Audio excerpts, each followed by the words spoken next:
A pleasant day, everyone!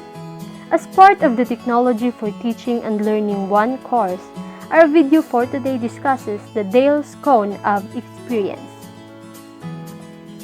You might be wondering of what is the relation of this concept to education, and that is what we are going to learn as we go through.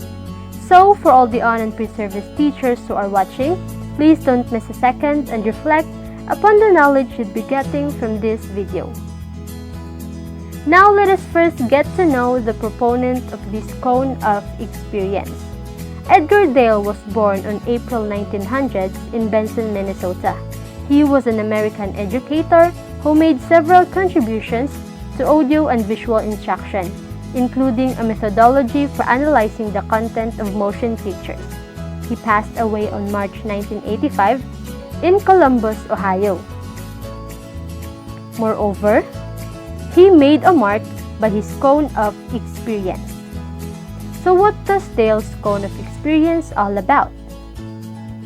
Basically, Dale's cone of experience is a pictorial device used to explain interrelationships of the various types of audio-visual media, as well as their individual positions in the learning process. The opportunity for a learner to use a variety or several senses, like sight, smell, hearing, touching, and movement is considered in the cone is represented by 10-level pyramid. Starting from the top, the level of obstruction is high, up to the base, where the level of obstruction is low, which means for concrete experiences. The cone can be grouped into 3 according to its learning outcomes.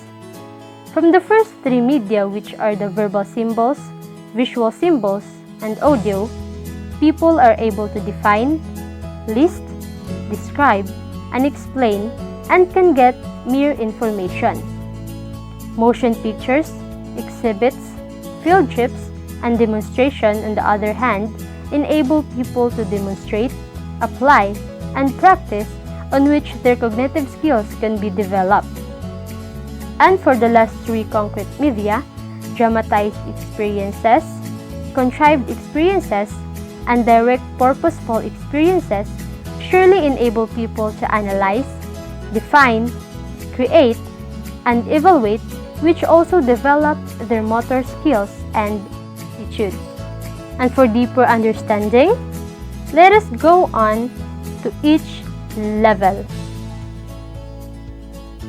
First, text or verbal symbols. Verbal symbols are the principal medium of communication. It bear no physical resemblance to the object or ideas for which they stand. Maybe a word for concretion, idea, scientific principle, formula, or philosophic aphorism. Its disadvantage is that it is highly abstract. Second from the top, pictures or visual symbols. Visual symbols fits the tempo of presentation of ideas, topic, or situation. Very easy to procure and prepare. Limitations are the lack of ability to use the media size of visual simplification leads to misconception. Next, audios, recordings, photos. Audios, recordings are attention-getting, particularly projected views. Concertized verbal abstract. Limitations are the sizes of pictures or illustrations, expensiveness or projected materials, and equipment timing difficulties between radio shows and classroom lessons. Next, motion pictures. Motion pictures can reconstruct the reality of the past that we are made to feel that we are there. The abstraction level started to get neutral. Now let's go on to exhibits.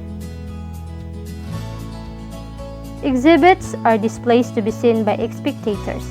They may consist of working models arranged meaningfully or photographs with models, charts, and posters. Next, field trips. Field trips are excursions, educational trips, and visits conducted to observe an event that is unavailable within the classroom.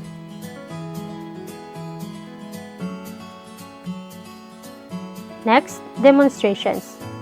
It is a visualized explanation of an important fact, idea, or process by the use of graphs, drawings, films, displays, or guided motions. Third from the base is the dramatized experiences. Through dramatization, we can participate in reconstructed experience, though the original event is far removed from us in time.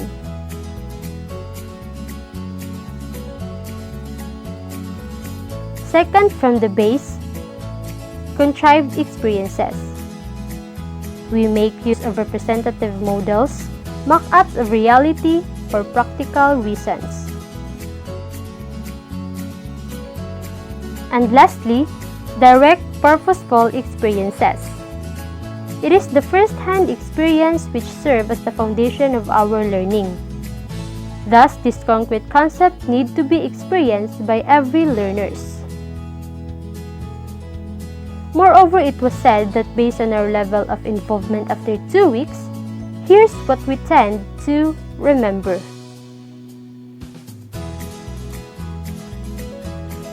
10% of what we read, 20% of what we hear, 30% of what we see, 50% of what we hear and see, 70% of what we say, and 90% of what we say and do. This shows that direct experiences allow us to use all senses. The more sensory channels possible in interacting with a resource, the better the chance that many students can learn from it. The cone charts the average retention rate for various methods of teaching. The farther you progress down the cone, the greater the learning and the more information is likely to be retained. It also suggests that when choosing an instructional method, it is important to remember that involving students in the process strengthens knowledge retention. It reveals that action learning techniques result in up to 90% retention. People learn best when they use perceptual learning styles. Perceptual learning styles are sensory-based. Again, the more sensory channels possible in interacting with the resource, the better chance that many students can learn from it. According to Dale, instructors should design instructional materials or activities that build upon more real-life experiences.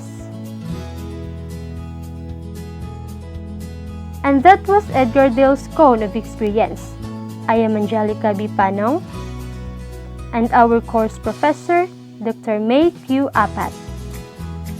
Facts and information presented are retrieved from the following.